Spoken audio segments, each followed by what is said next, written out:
चलो देखो, तो हमारा नेक्स्ट टॉपिक है सेल वॉल, है ना। अब इसके फीचर समझ लो। सेल वॉल लिविंग है या डेड है? लिविंग है। डेड है। डेड है। सेल मेम्ब्रेन लिविंग है। एनिमल लिविंग है। एनिमल वो अच्छा नहीं, उसमें सेल होती ही नहीं है। सेल वॉल ही है। एनिमल की मेम्ब्रेन कुछ तो होता है वो। Dead in nature. Cell membrane living होती है, सेल वॉल डेड होती है। हाँ, है ना, क्लियर। डेड इन नेचर होती है। प्रेजेंट किस किस में होती है? प्लांट सेल में होने and bacteria. Present in number 1 plants, number 2 खाली प्लांट में नहीं होती, बैक्टीरिया में भी होती है। Micro organism. वायरस में नहीं होती, वायरस में प्रोटीन कोट होती है। Plants, bacteria, fungi, blue green cyanobacteria, हाँ, है ना, उसमें भी होती है साइनोबैक्टीरिया, इन सब में होती है। एल्गी, एल्गी तो है वो, है ना। ये देखो 5 कैटेगरी। अभी तक हम क्या सोचते थे कि प्लांट और बैक्टीरिया में ही होती है, लेकिन बाकियों में भी होती है। देखो अलग अलग है, नहीं अलग अलग है। साइनोबैक्टीरिया का नोस्टॉक, एनाबेना, ऑसिलेटोरिया, है ना, ये साइनोबैक्टीरिया के एग्जाम्पल है। लेकिन सबकी सेल वॉल अलग अलग नेचर की बनी हुई है। सबकी सेल वॉल अलग अलग नेचर की बनी हुई है। याद रखना, इन सब में सेल वॉल होती है, खाली प्लांट नहीं है। अभी तक तो हम सिर्फ प्लांट ही सोचते थे, लेकिन देखो इन सब में भी सेल वॉल होती है। तो ये आपको जानने को मिला, है ना। अब आपको याद किसकी रखनी है कि सेल वॉल किस किस की किससे बनी हुई है? कम से कम 2 की याद रखो, एक प्लांट की और एक फंगाई की, जो आपके सिलेबस में है। फंगाई की वैसे तो आपके इस लेसन में नहीं है, वो डाइवर्सिटी चैप्टर में थी जो रिलेटेड है। तो मैं इसकी लिख देता हूँ। प्लांट की सेल वॉल किसकी बनी होती है? वो सेल मेम्ब्रेन है, सेलुलोज की, मेनली सेलुलोज की बनी होती है। वैसे तो इसमें और भी बहुत सारी चीज़ें होती हैं, हेमीसेलुलोज, पैक्टिन, ठीक है ना, बहुत सारी चीज़ें होती हैं, लेकिन आप मेन याद रखो सेलुलोज। प्लांट की सेल वॉल सेलुलोज की बनी होती है। फंगाई की सेल वॉल काइटिन से बनी होती है। किसकी बनी होती है? काइटिन। ये सारे कॉम्प्लेक्स कार्बोहाइड्रेट है, ठीक है। सेलुलोज भी एक कॉम्प्लेक्स है और काइटिन भी एक कॉम्प्लेक्स कार्बोहाइड्रेट है। क्लियर? आया समझ में? तो ये 2 कम से कम याद रखो, नोट कर लो इसको। प्लांट, सेलुलोज, एनसीईआरटी में लिखा हुआ है प्लांट का, तो फंगाई का नहीं है। फंगाई की है काइटिन। ये 2 कम से कम याद रखो, ठीक है, नोट कर लो। चले आगे। प्लांट की और फंगाई की सेल वॉल किसकी बनी है वो नोट कर लो, ये एग्जाम में आती है, खासकर प्लांट वाली जो आपकी एनसीईआरटी में दी हुई है। आगे बढ़ते हैं। अब देखो, सेल वॉल तो आउटर मोस्ट लेयर है। सेल वॉल क्या है? Outer most layer. किस में? इन सब में, क्योंकि एनिमल में तो सेल वॉल एब्सेंट होती है, तो उसमें तो आउटर मोस्ट क्या हुई? सेल मेम्ब्रेन ही तो हुई, है ना, तो इसीलिए।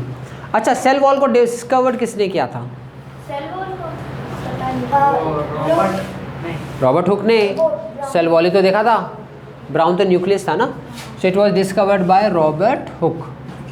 सेल देखा था ना, तो डेड सेल ही तो था जो उसने देखा, वो सेल वॉल ही देखा था, रॉबर्ट हुक।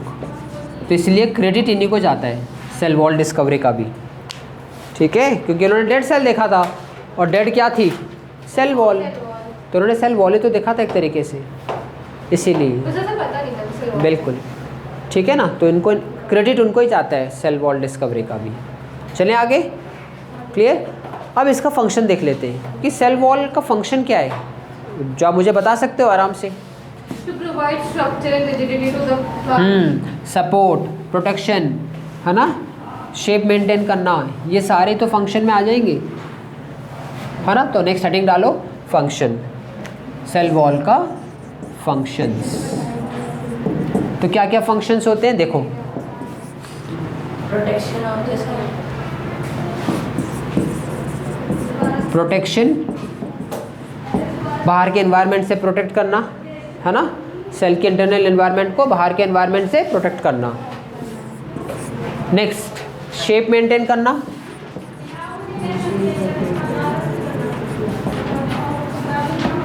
ठीक है। और क्या हो सकता है, सपोर्ट, है ना, और क्योंकि रिजिड होती है ना, स्टिफ होती है, तो ये शेप मेंटेन, स्ट्रक्चर को मेंटेन करने में मदद करता है, तो वो शेप में ही आ जाएगा। ठीक है। इसके अलावा और क्या करती है ये सेल वॉल? प्रोटेक्ट अपनी तो हो गई। हाँ, प्लांट सेल में बर्स्ट होने से बचाती है। तो प्रोटेक्शन नहीं आ गया ना, प्रोटेक्शन बस, है ना, क्लियर। तो protection, shape maintain, support, clear. तो ये सारे क्या हैं, फंक्शन। आगे समझ में सेल वॉल के। हाँ, ये सेपरेट भी करती है एक सेल को दूसरे सेल से, है ना, मतलब अलग करती है। ठीक है। तो ये भी लिख सकते हैं, ये फंक्शन हो गया। आपको एक्सप्लेन करना है, मैंने तो बस शॉर्ट में लिखा है, आपको पूरा स्टेटमेंट लिखनी है, पूरा सेंटेंस लिखना है। ठीक है ना, क्लियर है। तो protection from the outer environment, protection from the bursting in the hypotonic solution, shape maintain क्योंकि रिजिड होती है ये, तो शेप मेंटेन, स्ट्रक्चर मेंटेन करने में हेल्प करती है। सपोर्ट, रिजिड मतलब ठोस, कठोर, और सेपरेशन, सेपरेट, एक सेल को दूसरे सेल से सेपरेट करती है, अलग करती है, अलग बनाती है। ठीक है। तो ये था आपका, अच्छा, सेल वॉल, तो इतना ही सही टॉपिक है। ठीक है। नहीं वो भी तो प्लाज्मोलाइसिस वाला अभी आ रहे हैं, उसी में आ रहे हैं, लेकिन वो अलग है सेल वॉल से थोड़ा सा, तो इसीलिए। तो सेल वॉल के टाइप्स हमने देख लिए, अलग अलग किस किस में नेचर के बने होते हैं, और फंक्शन। तो यही यहाँ से क्वेश्चन आता है ज़्यादातर। अब आ जाते हैं प्लाज्मोलाइसिस, जो इसी के अंडर में टॉपिक आता है, प्लाज्मोलाइसिस। अब व्हाट इज प्लाज्मोलाइसिस? प्लाज्मोलाइसिस, अब मैं डायग्राम के थ्रू समझा देता हूँ, स्टेटमेंट तो आपने पढ़ ही ली है। सपोज ये आपका क्या है, प्लांट सेल है, प्लांट सेल, ये इसके अंदर सेल मेम्ब्रेन है। याद रखना, सेल वॉल बाहर होती है सेल मेम्ब्रेन के, ठीक है, अंदर नहीं होती। अब इसमें ये सबसे बड़ा क्या होता है, वैक्यूल, क्या होता है, और ये न्यूक्लियस, कुछ ऐसा ही होता है प्लांट सेल, है ना, क्योंकि वैक्यूल तो 50 to 90% वॉल्यूम ऑक्यूपाई करता है वैक्यूल। ये है आपका एक fully turgid cell, plant cell fully turgid है, मतलब शेप मेंटेन है यहाँ पे। ठीक है। अब मैंने इस सेल को क्या कर दिया, इधर ध्यान दो, समझ में नहीं आएगा नहीं तो फिर, इस सेल को उठा के मैंने हाइपरटोनिक में डाल दिया, इस सेल को उठा के मैंने हाइपरटोनिक सोल्यूशन में डाल दिया। ठीक है, हाइपरटोनिक में डाल दिया। अब देखो क्या होगा,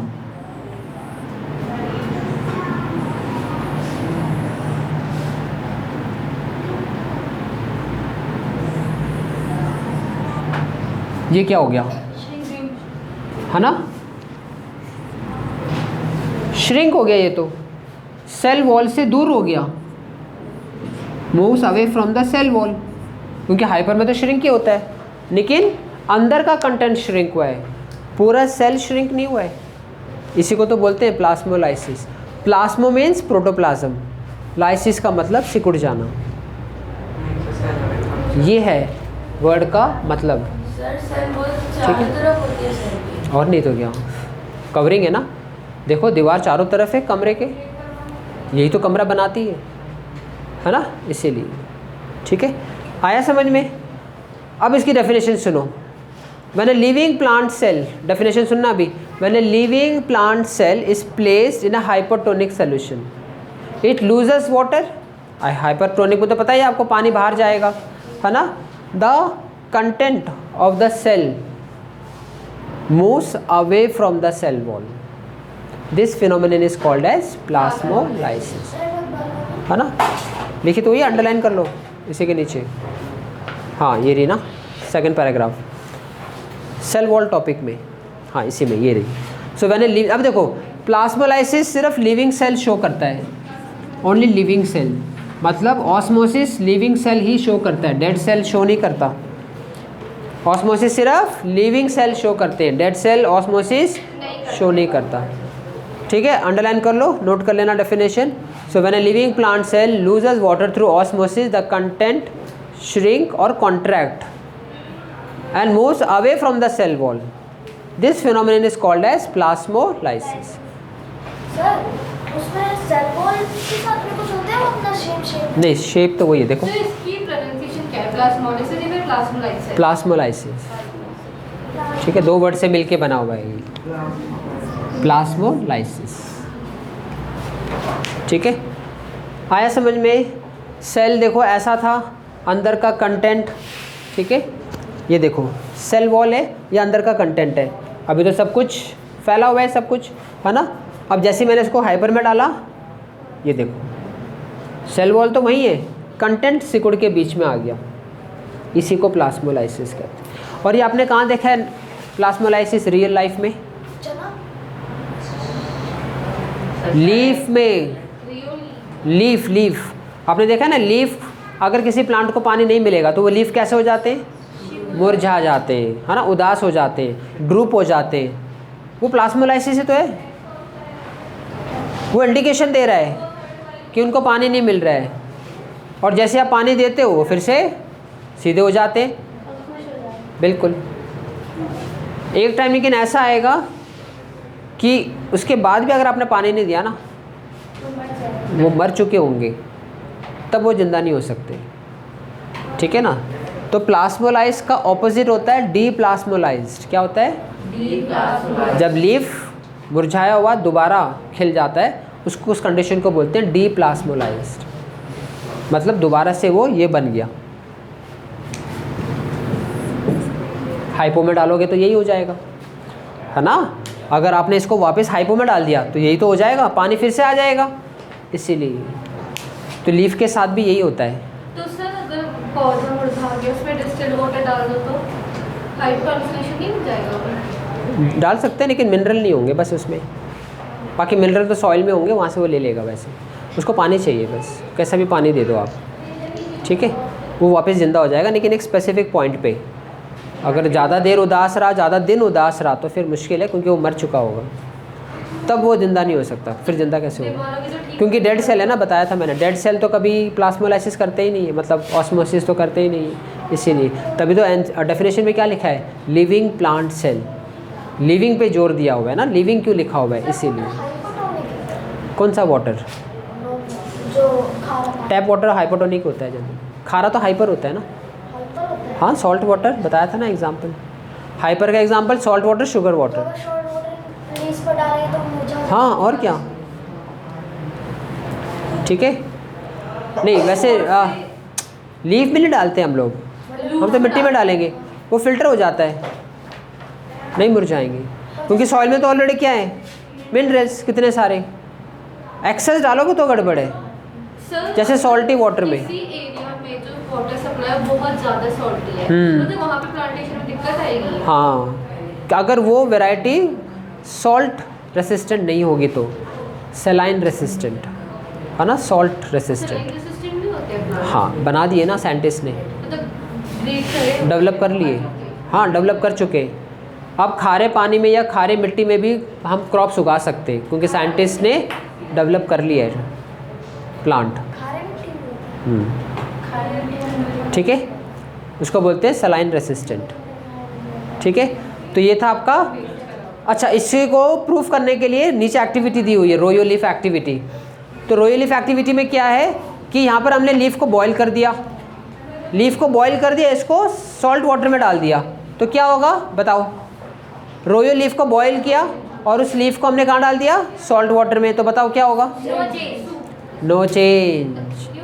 मर गया ना, अच्छा ठीक है, मर गया। बॉईल करके मर गया, और मरे हुए तो ऑस्मोसिस करते नहीं है, नो चेंज। आपने टेस्ट में भी दिया था कैसे? तभी याद है लेकिन यहाँ है ना? मैंने पढ़ा नहीं था, मैंने कहा कि अलग पढ़ नहीं पढ़ा। क्यों? हमने ऑस्मोसिस तो ये ऑस्मोसिस का तो पार्ट है, सर ये तो सेल प्लाज्मोलाइसिस नहीं पढ़ा था हमने। कोई बात, वो तो हो गया ना, आप छोड़ो उसकी बात। ठीक है, मार्क्स चाहिए? मेरे को 20 मिल जाते पूरे, ये नहीं चलो होता। ठीक है, आ गया समझ में?